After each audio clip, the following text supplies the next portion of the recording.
I'm going to show you how I roll out gingerbread dough, because it's very sticky stuff and doesn't have much strength at all. So here we go. For one, make sure your dough is very homogeneous in color. There's no dark streaks through it, and that will be that'll just show you that all of your molasses has gone through, and probably everything else, your baking powder and stuff, is all equally distributed. So I'm going to put out a lot of flour. I'm going to put out a lot of flour on top of my dough. And you'll notice I have, these are 3/16 O-rings on the end of a straight rolling pin.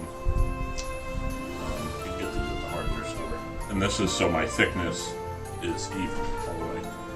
So I'm going to start rolling this out, and before I get too far, I'm going to take my long spatula and go under it and make sure it's not sticking.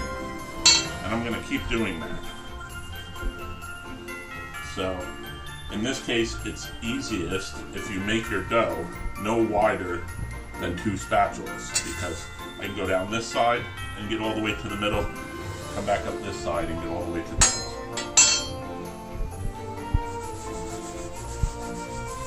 So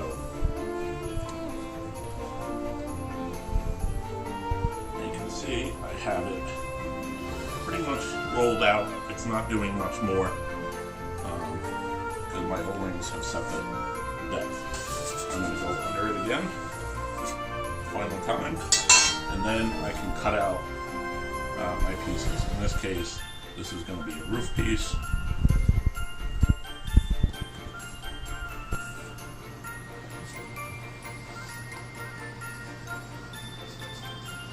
And you probably get another roof piece lined right up there.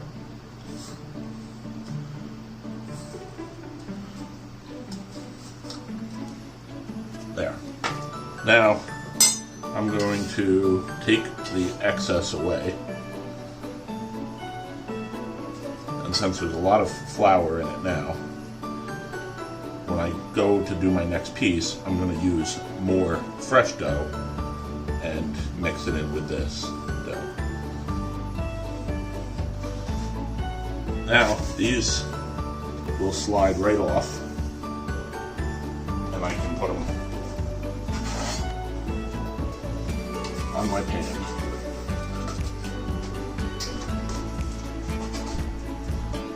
And that's it.